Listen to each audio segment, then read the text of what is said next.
千万别被穿越小说的美颜滤镜骗了。你以为回到三国能当羽扇纶巾的诸葛亮，或者横槊赋诗的曹孟德，翻开正史里冰冷的数据，你大概率连片头曲都活不过去。那不是什么超级英雄的浪漫史诗，那是一台死亡淘汰率高达 80% 的真人版大逃杀绞肉机。真实的汉末三国开局就是4个字：天下大乱。但这场大乱可不是几个太监或者董卓在密室里密谋搞出来的，那是老天爷直接拔了网线，降下一场生态与生存的超级灾难。东汉末年，地球气候诡异蹦极式跳水，扎进了一个小冰河期。干旱、水灾、蝗灾轮番来华夏大地包场演出，良田被冻得颗粒无收，老百姓开启了人类最硬核的荒野求生，先吃树皮，再吃草根，最后去啃那种吃下去会把肠子毒死的观音土。你以为吃土已经是底线了，史书上极其冷静地甩出3个字：人相食。在这个史无前例的大饥荒面前，孔孟之道、仁义道德全被恶瘪的胃酸消化得一干二净，活下去成了唯一的最高宗教。头上裹着黄毛巾的农民举起锄头造反，张角兄弟拉队伍的底层逻辑极其简单粗暴：今天不抢官府的粮仓，明天就得在锅里互相见面，不造反就会活活饿死，仅此而已。但这只是地狱模式的新手村。伴随饥荒和战争，古代世界最勤奋的顶级杀手瘟疫手拉手登场了。建安大疫， KPI 完成度惨烈到不亚于欧洲中世纪的黑色病。曹植在文章里写，家家有僵尸之痛，整条的村直接死到连个能喘气的人都没有。最讽刺的是，连专门哭丧的都失业了，因为剩下的活人连挤2滴眼泪的力气都没了。这场瘟疫众生平等，不看你简历，不管你是谁爹，普通老百姓死如草芥，高高在上的文人名士、世家大族也被死神乘披装进盲盒带走。文化圈顶流男团建安七子，里面5个人就是在这场瘟疫里毫无牌面病死的。可见这死神确实没什么文化底蕴。就在老百姓被双重暴击的苟延残喘的时候，统治阶级不仅没发救济金，反而狠狠补了一刀。西凉军阀董卓进京，带来杀人如麻的铁骑，更引爆了一场毁灭级别的金融海啸。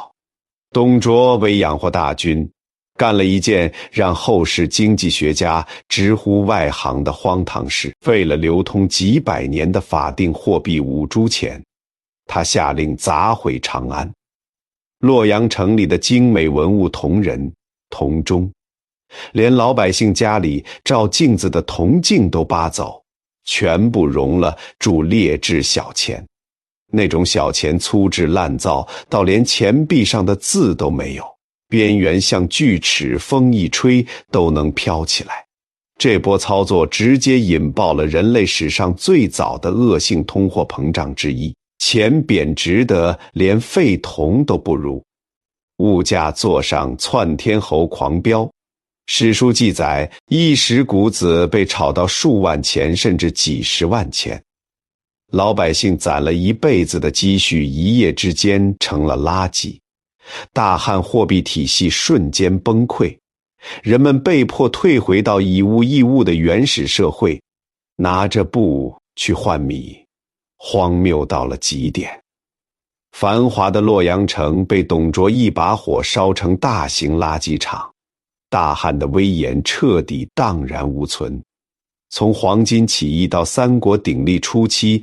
短短几十年，全国人口像被灭霸打了响指，从5000多万断崖式暴跌到只剩1600万，消失的3000多万人构成了这个修罗场里最廉价、最无足轻重的消耗品。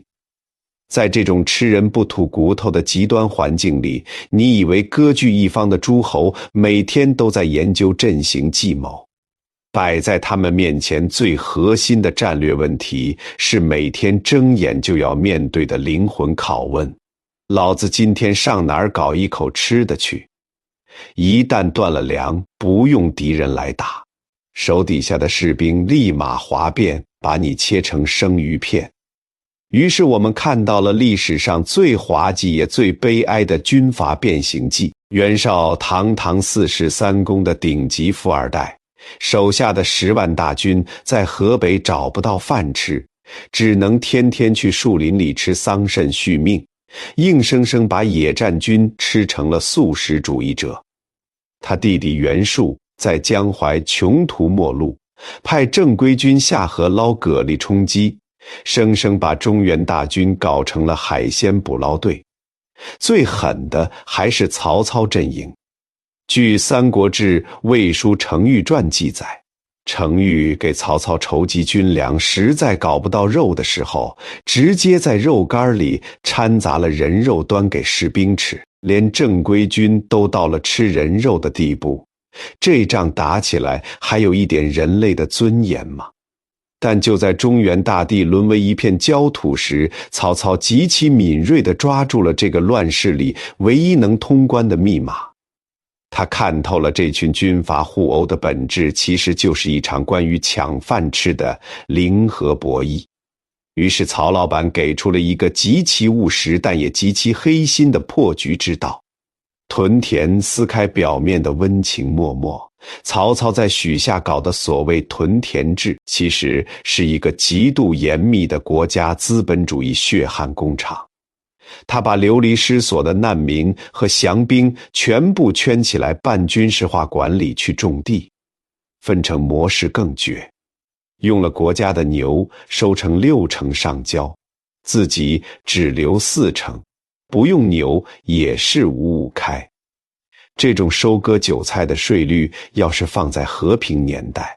老百姓早掀桌子了。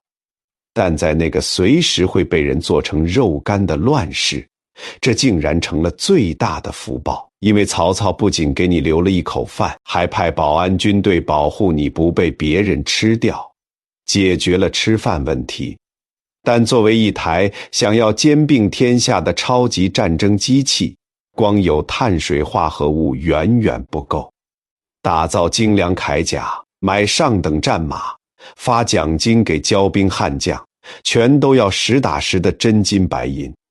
可汉献帝穷得连件像样的衣服都穿不起，董卓那场通货膨胀又把货币体系砸了个稀巴烂。曹老板去哪儿搞钱？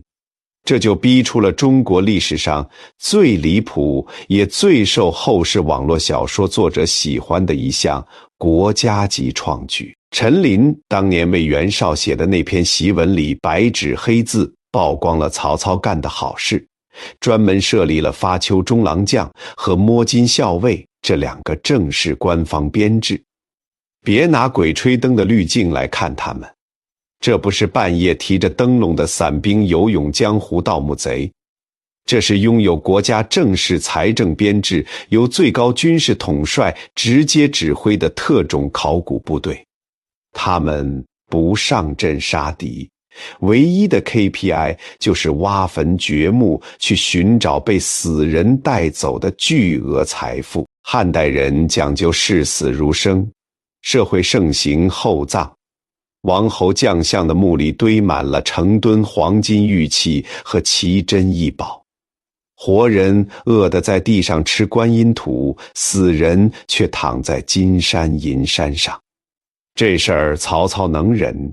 于是摸金校尉最著名的一次大项目启动了，精准锁定了西汉梁孝王刘武的陵墓。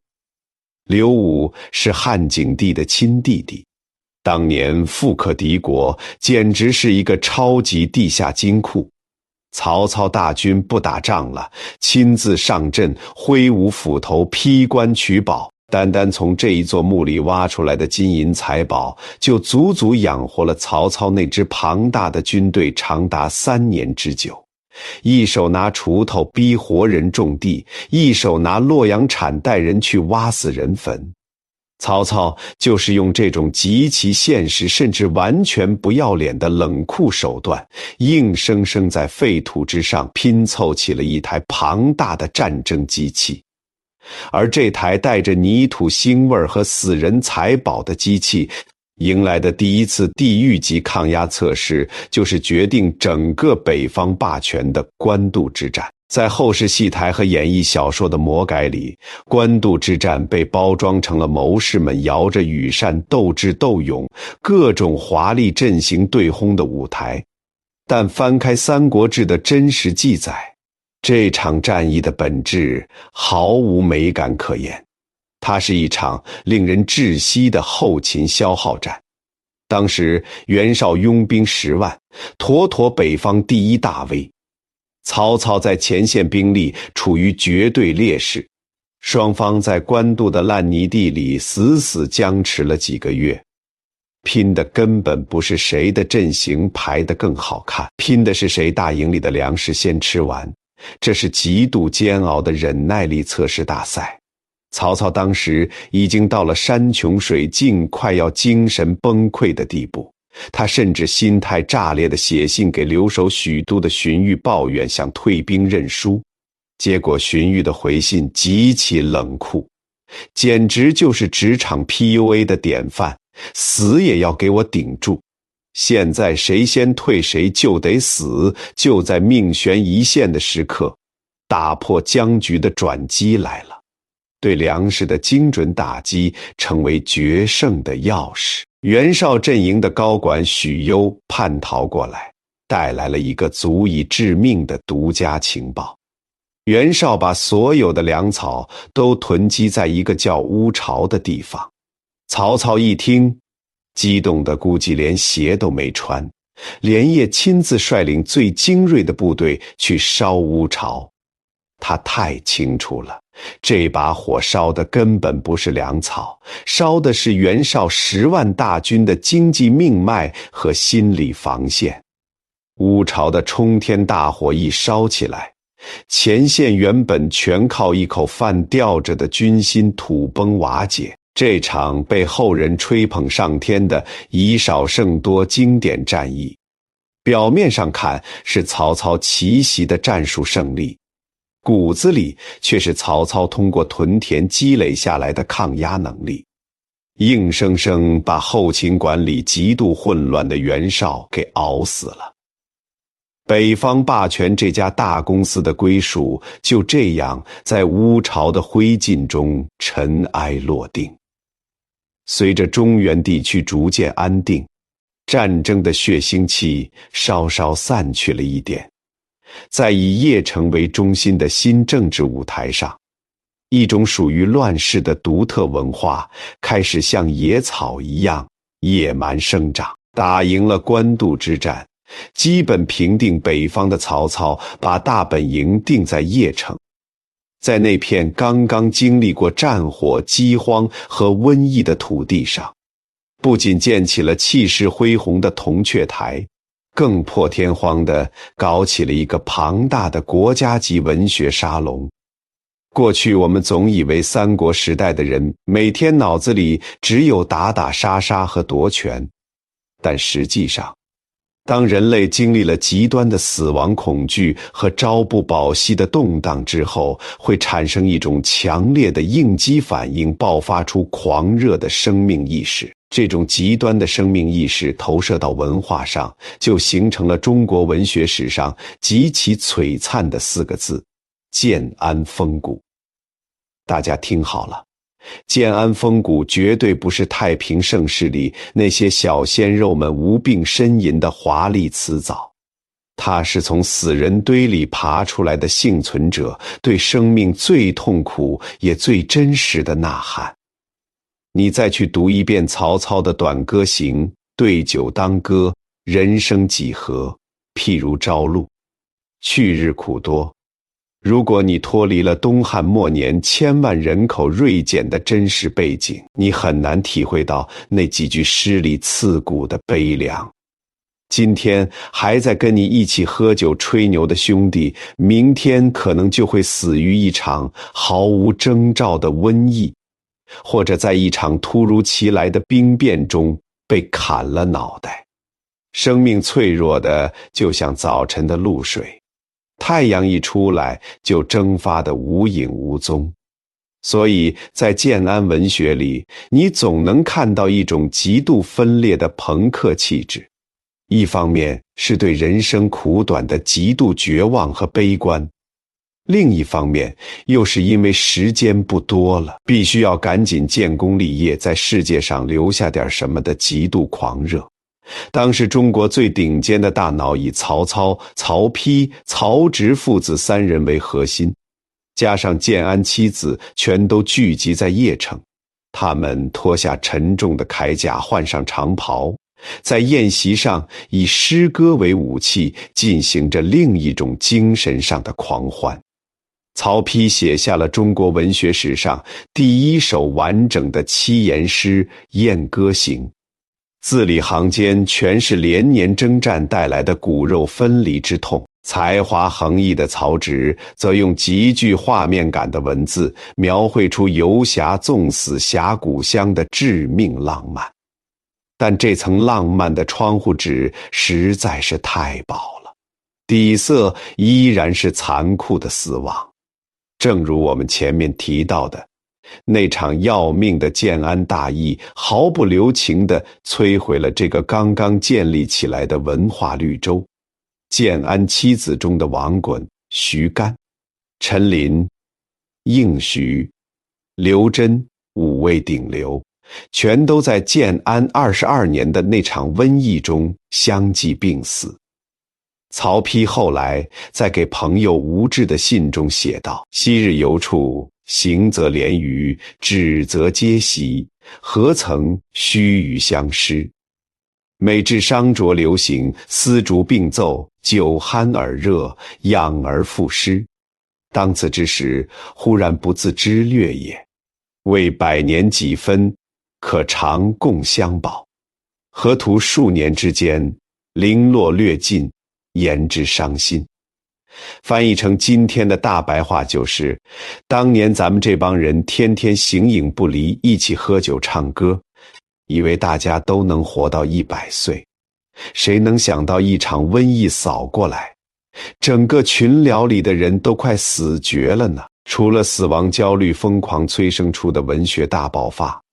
支撑建安风骨能够迅速传播甚至流传后世的，其实还有一项经常被文科生忽略的底层技术革命。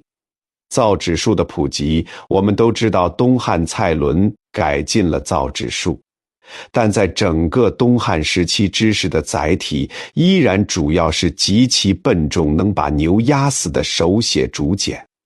或者价格贵到离谱的丝帛。直到汉末三国这个战乱频发、物资极度匮乏的时期，纸张才因为相对低廉的成本，迎来了真正意义上的大规模商业化应用。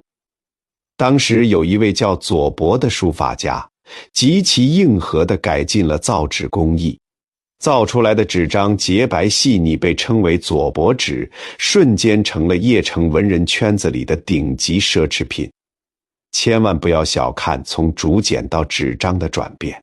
这是一次信息传输速度的绝对降维打击。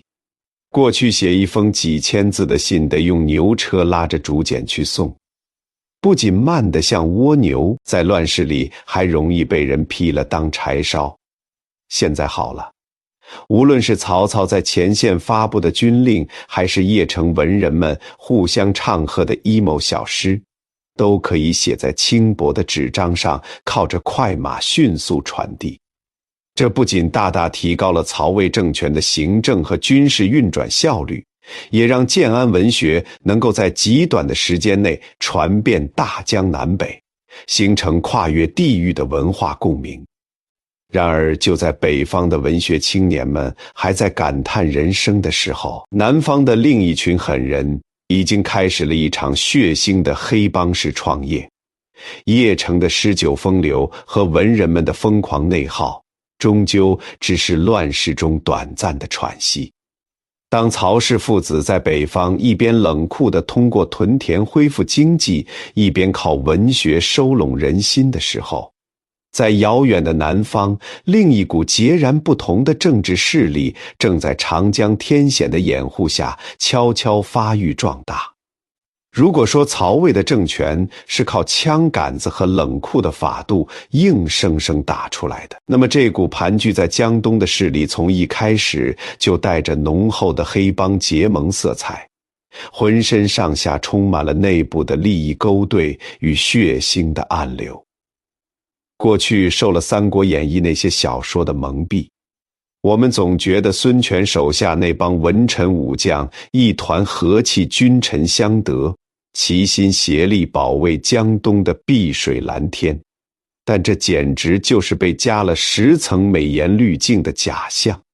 如果你掀开正史的底牌，你会绝望地发现，东吴政权的建立从头到尾都伴随着极其残酷的内部大清洗和让人作呕的政治妥协。咱们先扒一扒他们的发家史，孙坚和孙策，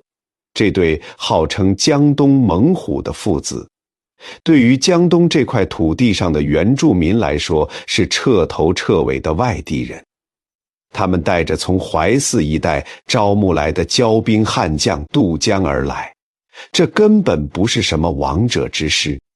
他们是用极其暴力的手段硬生生砸开江东大门的武装黑社会。孙策当年能极快平定江东，靠的是什么？以德服人吗？完全是物力超度。江东本地那些有名望的士族首领，只要敢说半个不字，就被他杀得血流成河。但是杀戮虽然能快速征服土地，却永远无法建立起一个能够持续收税的长久统治。所以当孙权以一个17岁少年的单薄身份接手这块沾满鲜血的基业时，他面临的根本不是什么锦绣江南，而是一个随时会分崩离析的超级烂摊子。为了稳住局势，保住自己的项上人头，孙权做出了改变东吴整个历史走向的决定。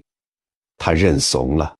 向江东本地的门阀士族彻底低头了。当时的江浙一带真正掌握着土地、人口和财富的是4个根深蒂固的庞大家族：顾、陆、朱、张4姓。孙权为了换取他们的支持，开始疯狂出卖手里的政治股权。他把政府的高级官职大量分配给这4大家族，甚至允许他们拥有自己的私人武装，还大笔一挥给了他们不用交税的特权。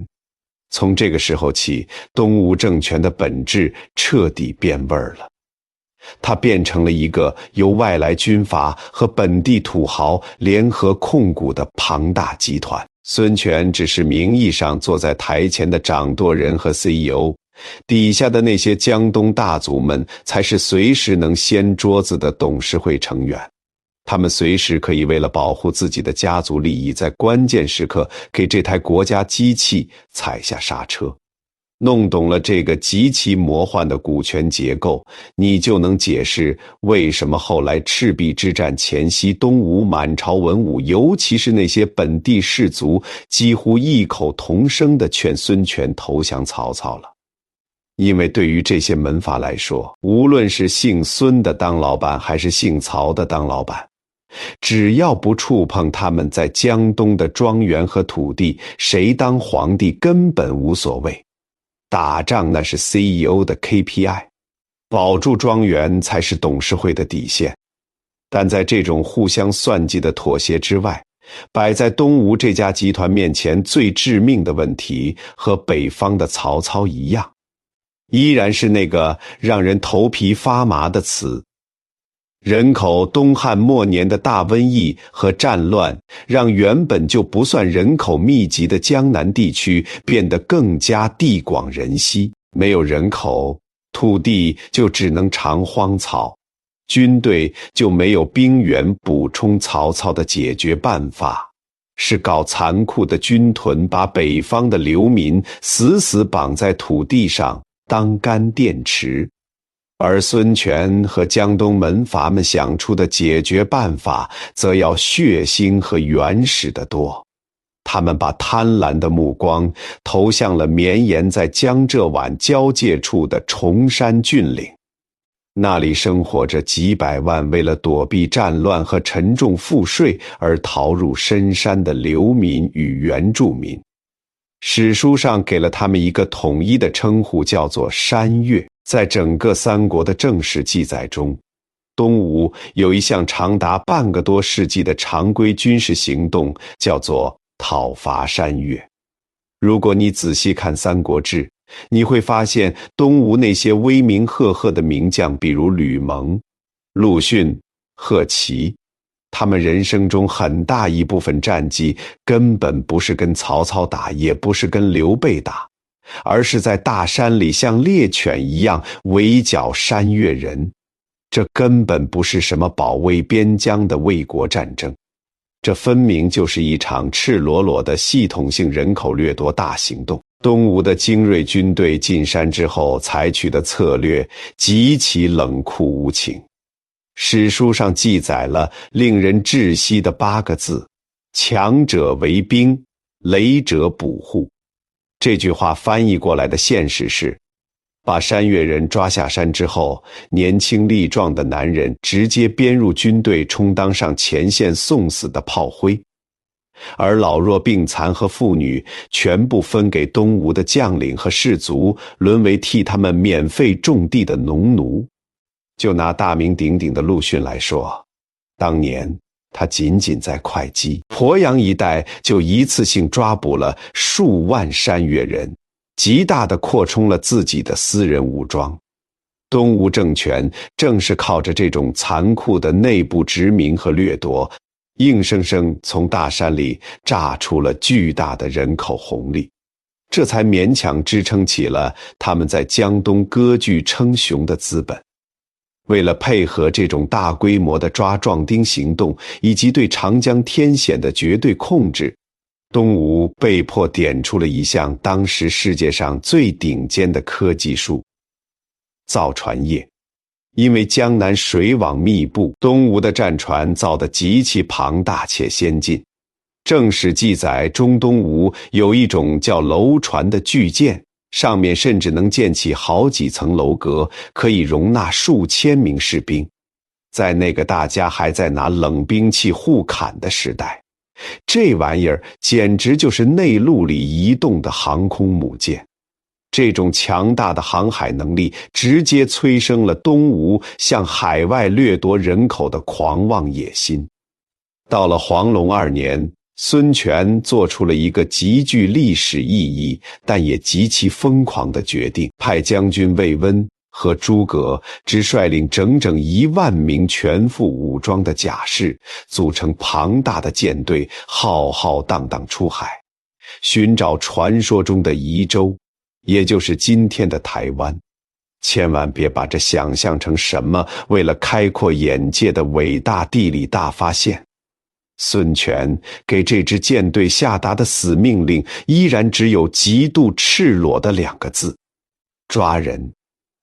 然而那个时代的航海技术和医疗条件根本无法支撑如此大规模的跨海远征，舰队在海上遭遇了恐怖的风暴，随军爆发了极其严重的瘟疫。当这支舰队历经千辛万苦回到东吴时，1万名精锐士兵竟然病死了8、9成，仅仅带回来几千名当地的原住民。孙权看着这笔血本无归的荒唐买卖，大为光火，毫不犹豫地将魏温和诸葛直下狱处死。这场极其惨烈的远征不仅成为大陆政权与台湾地区最早的官方接触记录，更暴露出乱世中一个政权为了活下去对人口那种极度病态的渴求。而在长江的上游，那个口口声声把仁义挂在嘴边的刘备，也终于要对老百姓的钱包露出他冷酷的獠牙了。我们刚才看完了江东孙家在大山里疯狂抓壮丁的血腥操作，现在把目光沿着长江往上游推去看看，那位在小说里永远眼含热泪，把仁义两个字焊在脑门上的刘皇叔。当刘备历经9981难，终于打进成都，建立起自己的蜀汉政权时，你以为迎接他的是老百姓的夹道欢迎和堆积如山的金银财宝？错，迎接他的是一场足以让他的政权在开局第一天就原地破产的史诗级财政危机。当年为了忽悠手底下那帮跟着他一路出生入死的骄兵悍将卖命攻城，刘备在城外许下了一个极其没底线的诺言：只要打下成都，府库里的金银财宝任由你们拿，我一分不要。结果士兵们确实是爽了，但等刘老板高高兴兴坐进益州牧的办公室，拉开抽屉一看，傻眼了。国库被抢得比脸还干净，别说发展经济了，下个月军队的工资和军粮都发不出来了。军队一旦发不出饷，这帮丘巴立马就能把你这仁义之师的招牌给砸了。在这个关乎生死存亡的时刻，站出来拯救刘备的根本不是大名鼎鼎的诸葛亮，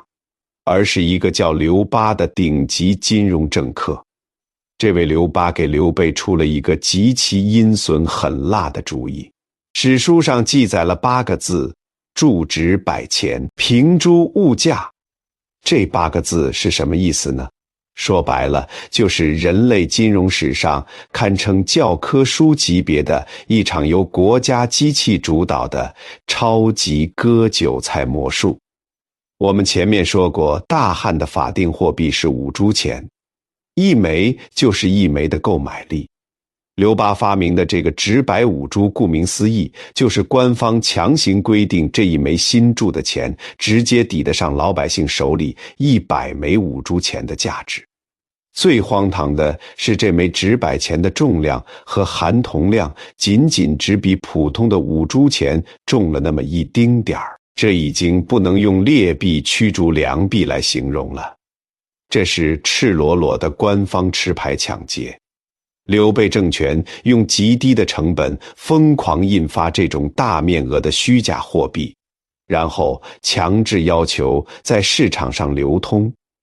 用这些破铜烂铁去强买老百姓和益州本地土豪手里的粮食、布匹和硬通货。短短几个月时间，刘备的国库就像变魔术一样，再次被塞得满满当当。史书还特别不要脸地夸了一句：数月之间府库充实。但各位，财富是绝对不会凭空产生的。刘备多出来的这些钱，全都是把益州老百姓几十年的积蓄瞬间清零换来的。益州本地的世家大族和普通百姓眼睁睁看着自己手里的真金白银和粮食变成了一堆面值虚高、根本花不出去的废铁。过去我们总被洗脑，觉得刘备在蜀汉深得人心，军民鱼水情。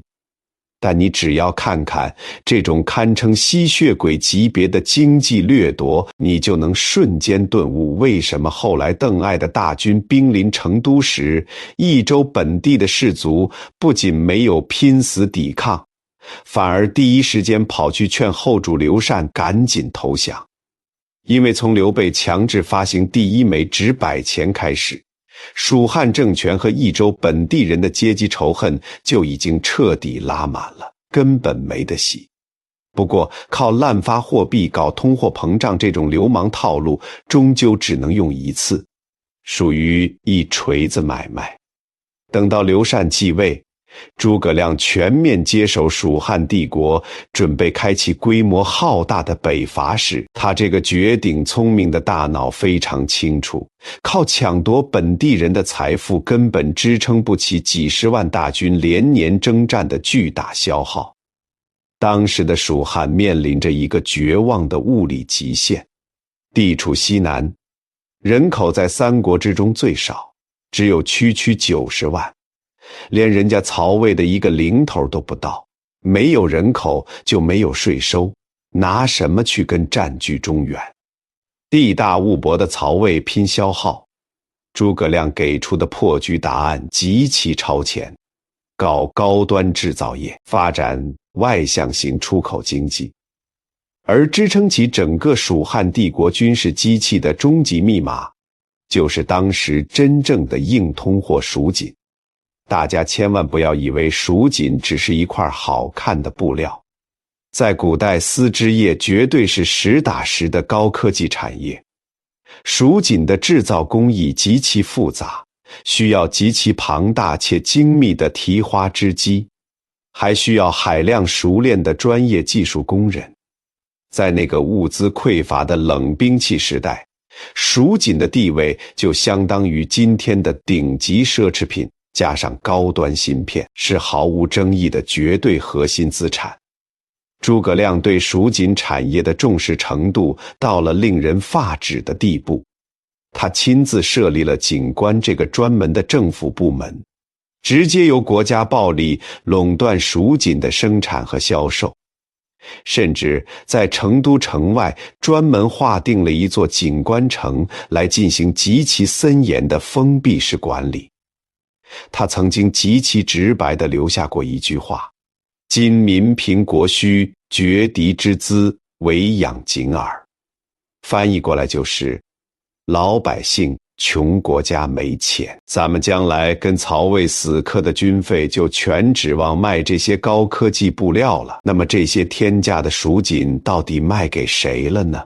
这才是历史上最魔幻也最讽刺的一幕。蜀汉最大的贸易伙伴，最大的买家，正是他们在战场上杀得你死我活的死敌曹魏和东吴。因为曹魏的达官贵人和世家大族对这种华丽的丝织品有着近乎疯狂的痴迷和虚荣心，于是你就能看到这样一幅精神分裂的历史画卷。曹魏的贵族们一边在战场上跟蜀军殊死搏杀，一边在私下里大肆挥霍黄金白银购买蜀军走私过来的蜀锦。诸葛亮就是靠着这种降维打击般的高端贸易战，源源不断地从死敌那里换回了蜀汉急需的黄金、白银、战马，甚至粮食。蜀军前线砍向敌人的每一把刀，背后都沾满了锦官城里职工们的汗水。既然聊到了前线砍人的刀，我们就不得不把目光从蜀汉的账本上挪开，去看看那些真正在战场上决定生死的冷酷兵器。在那个没有火药的时代，古人为了将杀戮的效率提升到极致，把冷兵器的科技树点到了何等惊人的地步。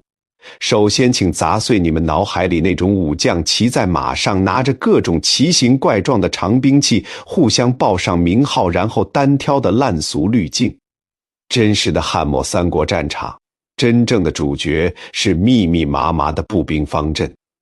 而这些步兵手中最具统治力的近战武器是一把看似极其不起眼的铁器环手刀。在西汉以前，军队大量装备的是双刃的剑，但剑这玩意儿太娇贵了，在方阵对撞中极其容易折断，而且训练士兵用剑的成本极高。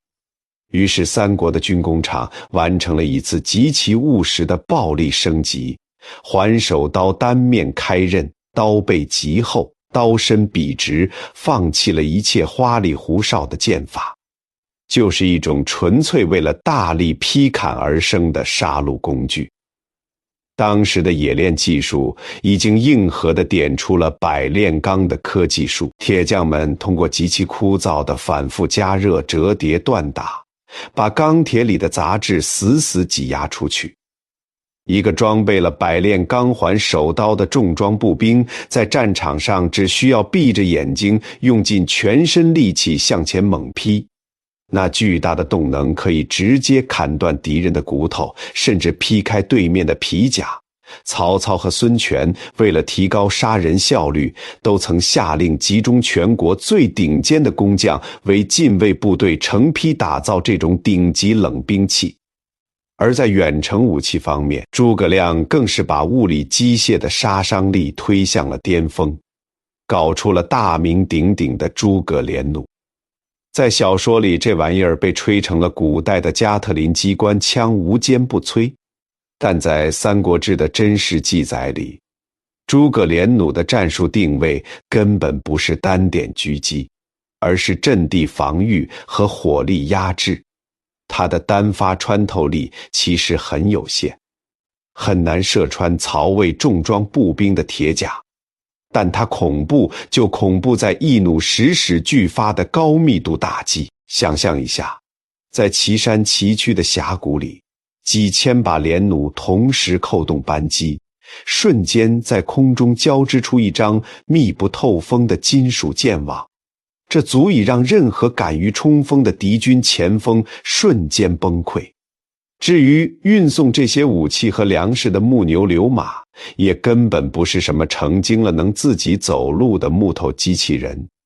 根据现代工程学的复原，它是一种极度贴合属地复杂地形的特种单轮或4轮推车，重心被设计得极低，自带刹车装置，甚至极其超前地运用了杠杆原理。一个普通的士兵推着它，能在崎岖的栈道上运载几百斤的军粮，极大地降低了人体的热量消耗。这是古代力学在逼迫到极限后爆发出的惊人创造力。然而无论军工科技多么发达，只要上了战场，人类的肉体依然是极其脆弱的。在那个没有抗生素和外科手术的时代，战场的致死率极其恐怖。很多士兵根本不是当场被砍死的，而是在受了轻伤后死于破伤风、伤口感染或坏疽。更绝望的是，几十万人聚集在卫生条件极差的军营里，一旦爆发瘟疫，军队的崩溃只在朝夕之间。著名的赤壁之战，曹操之所以败退一半，是因为周瑜的火攻，另一大半其实是因为曹军大营里爆发了极其惨烈的瘟疫。在这个绝望的医疗地狱里，神医华佗试图用外科手术来对抗死神。他发明的麻沸散是世界医学史上最早的全身麻醉药剂，他甚至敢切开病人的腹腔，切除坏死的肠子，这在当时简直就是逆天改命。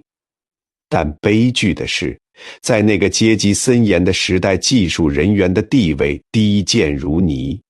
曹操杀华佗不仅仅是因为生性多疑，更是因为统治阶级对这种不听话的底层技术人员有着绝对的生杀碾压权。而另一位医圣张仲景，他的家族在建安大疫中不到10年就死了一大半，其中70%死于伤寒。这种灭门之痛逼着他写出了《伤寒杂病论》。他第一次把治病从跳大神和求神拜佛的巫术中剥离出来，确立了辨证论治的科学原则，把人体看作一个可以通过观察症状对症下药的物理系统。在那个杀人如麻的修罗场里，他留下的药方不知道默默挽救了多少濒临破碎的家庭。但医生的手术刀终究医治不了一个正在加速腐烂、走向绝对固化的社会制度。刚才我们聊到了战场上的刀光剑影和医疗地狱，但是对于那些在泥潭里挥舞着环手刀射空了最后一支连弩的底层士兵来说，最可悲的事情是什么？是他们根本不知道，这个天下无论最终打下来归谁，都不可能属于他们。因为就在洛阳那座金碧辉煌的朝堂之上，一场极其隐秘却彻底锁死了中国几百年阶层通道的政治分赃早就悄悄完成了。在这个新游戏里，决定你命运的不再是你砍了多少敌人的脑袋，而是你投胎的运气。这场顶级政治分赃的发起者正是曹老板的好大儿，接班人曹丕。公元220年，一代枭雄曹操病死，接过大权的曹丕1秒钟都不想等了，他迫不及待地想要完成他老爹一辈子都没敢迈出的那一步，把汉献帝踹下台，自己当大老板。但是曹丕心里很虚，他没有他爹那种在尸山血海里杀出来的绝对威望，他凭什么让天下人乖乖改姓曹？为了买到合法性，曹丕做出了一个极其短视且疑惑千年的妥协。他要向当时真正掌握着话语权、土地和隐匿人口的超级利益集团世家大族疯狂让利。他采纳了尚书陈群的建议，搞出了一套名为9品中正制的全新 HR 选官系统。这玩意儿表面上看着极其科学，国家在各地设立中正官，负责给天下人才打分，按照家世、道德和才能分成从上上到下下9个等级，朝廷直接按这个等级发 offer 当官。这听起来很公平，对不对？但实际上，这套系统里留了一个足以毁灭帝国的致命后门，谁来当这个手里握有生杀大权的中正官？朝廷规定必须由现任的高官来兼任，而当时朝廷里的高官是谁？全都是世家大族的人，这直接形成了一个完美的闭环。世家大族的人当评委，然后他们去给自己的亲戚、老乡和家族子弟打分，最后的结果还用想吗？仅仅过了没几年，这套制度的遮羞布就被彻底撕掉了。家世成了评定等级的唯一核心标准。如果你投胎技术好生在弘农杨氏、颍川荀氏或者河内司马氏这些顶级豪门，哪怕你是个连公文都看不懂的脑残，你生下来就会被评上品，直接当大官。而如果你是个平民老百姓，哪怕你有张良的脑子、韩信的兵法，只要你爹不是当官的，你一辈子最多只能是个下品，在基层打杂到死。这就是历史上那句极其著名的绝望呐喊：上品无寒门，下品无士族。当年曹操打天下的时候，3次颁布求贤令，狂傲地告诉天下人，我不管你道不道德，不管你是不是个看大门的，只要你能打仗能治国，老子就提拔你。曹魏的猛将张辽是降将，于禁是底层士兵出身，大军师郭嘉是个出了名不修边幅的浪子。正是这种野蛮生长的生命力撑起了曹魏，结果到了曹丕这里，砰的一声，那扇允许底层人逆袭的大门被这帮世家大族死死地焊上了，连条缝都没留。这种让人绝望的阶层固化，直接导致了整个社会价值观的彻底扭曲。年轻人还看什么兵法，学什么治国理政，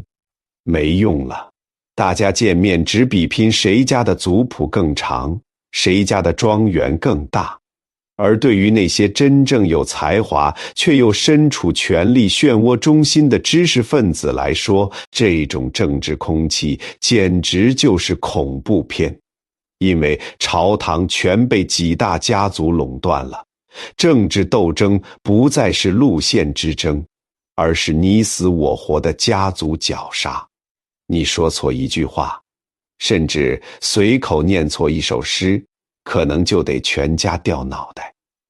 既然现实世界是一把焊死的锁，既然连闭嘴都可能惹祸上身，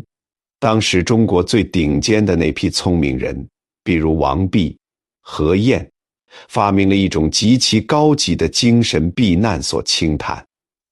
什么是清谈？就是一群文化大 V 聚在一起，绝对不聊任何国家大事，不聊民生疾苦，甚至连菜价都不聊。他们只聊最抽象的哲学：什么是无，什么是有。表面上看，这是深不可测的魏晋玄学，骨子里就是政治恐怖高压下为了不被特务抓到把柄而不得不说的高级废话。但是光靠精神胜利法是无法麻痹恐惧的，于是这场扭曲的逃避迅速演变成了一场极其辣眼睛的生理狂欢服食50散。这东西本来是医圣张仲景用来治疗重度伤寒的猛药，里面全是些硫磺、石钟乳之类的烈性矿物，结果被这帮绝望的知识分子改良成了一种古代的致幻剂和兴奋剂。吃下50散后，人的体温会急剧升高，皮肤变得极其敏感脆弱，连穿稍微紧身一点的衣服都会把皮磨破。为了散热保命，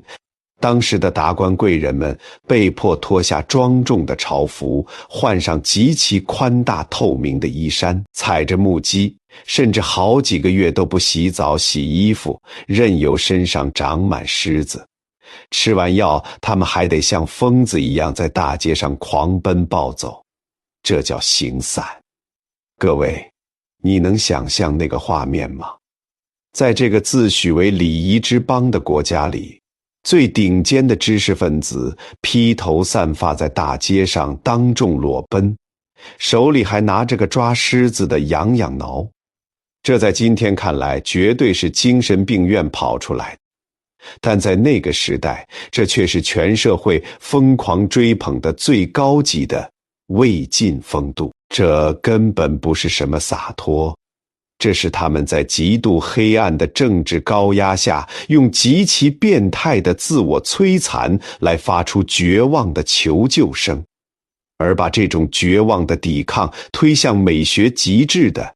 就是大名鼎鼎的竹林七贤。这7个才华横溢的男人彻底放弃了考公上岸的念头，跑到洛阳城外的竹林里天天喝酒发疯。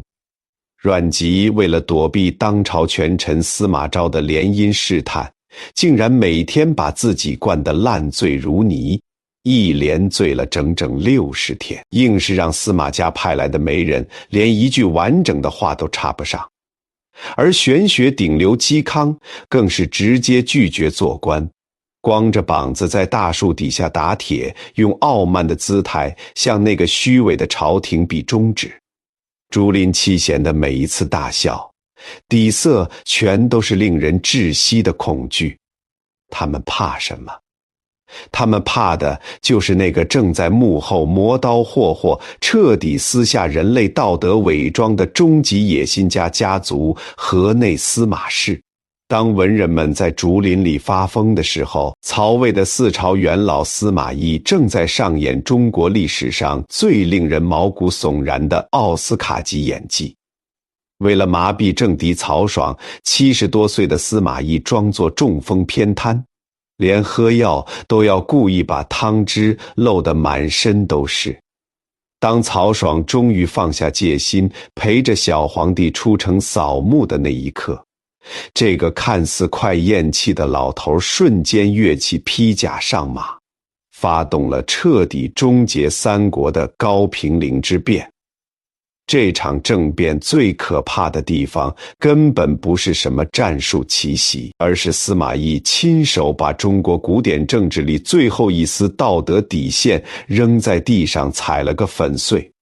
为了骗手握重兵的曹爽投降，司马懿指着洛水发下极其恶毒的毒誓，甚至请出朝廷元老做担保，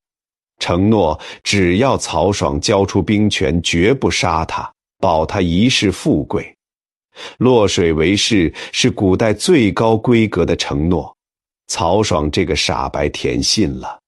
结果曹爽刚交出兵权，司马懿瞬间翻脸，立刻以谋反的罪名将曹爽及其党羽，甚至连那些毫不相干的亲戚朋友，整整5000多人全部押赴刑场，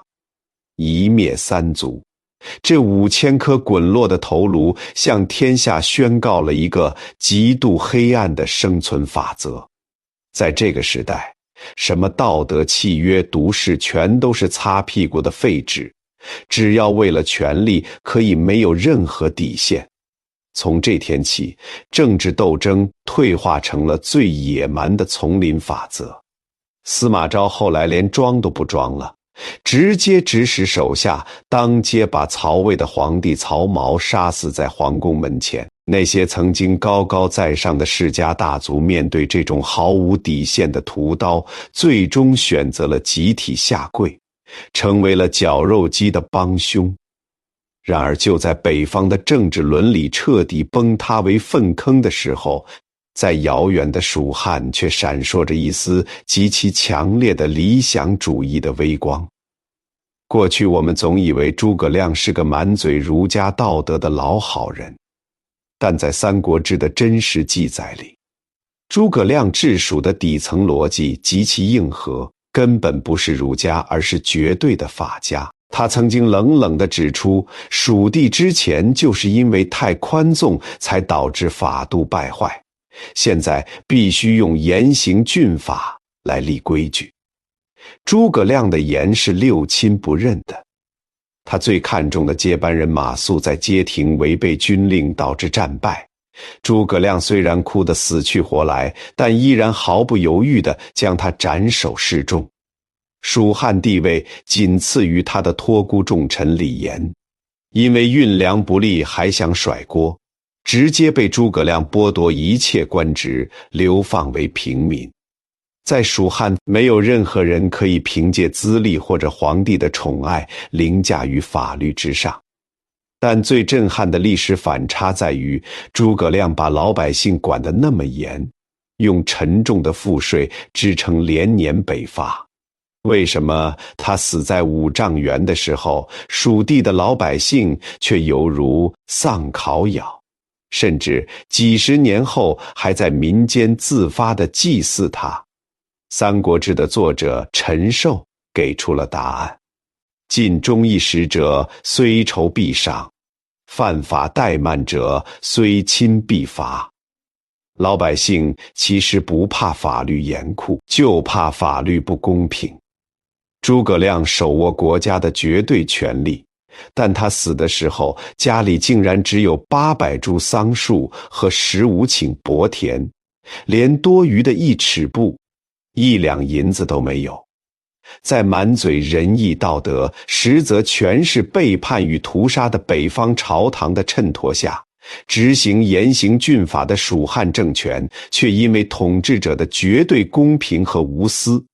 成为了这个吃人乱世中唯一闪烁着理想主义光芒的政治灯塔。只可惜，这束光终究太微弱了。在绝对的国力、人口和资源碾压面前，诸葛亮的所有努力都像是在对抗不可逆转的物理学定律。当这漫长而残酷的三国乱世终于敲响了丧钟，在西晋初年洛阳城的一盏孤灯下，一个叫陈寿的落魄中年人正用笔尖记录着这刚刚过去的100年地狱。作为一个亡国之臣，他每天都在刀尖上跳舞，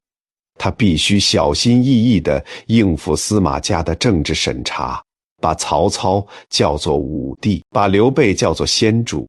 把司马懿的卑劣用极其隐晦的笔法藏在字里行间。但即便如此，他依然用尽全力为我们留下了一部尽可能真实的《三国志》。今天这趟地狱之旅终于到站了。当我们合上这本沾满血泪的《三国志》，请永远记住那一笔糊涂账。从黄巾起义时的5000多万人口，到西晋统一时仅剩的1600万，这消失的3000多万人绝对不是英雄传记里的无聊注脚，而是被瘟疫吞噬的村庄，是被军阀屠戮的城池，是易子儿时的惨绝人寰，是无数个倒在屯田里被纸摆钱榨干血汗的普通人。三国从来不是一个值得我们去向往的浪漫时代，那是中国历史上最黑暗、最寒冷，也是最残酷的一座绞肉机。但也就是在这片令人绝望的废土上，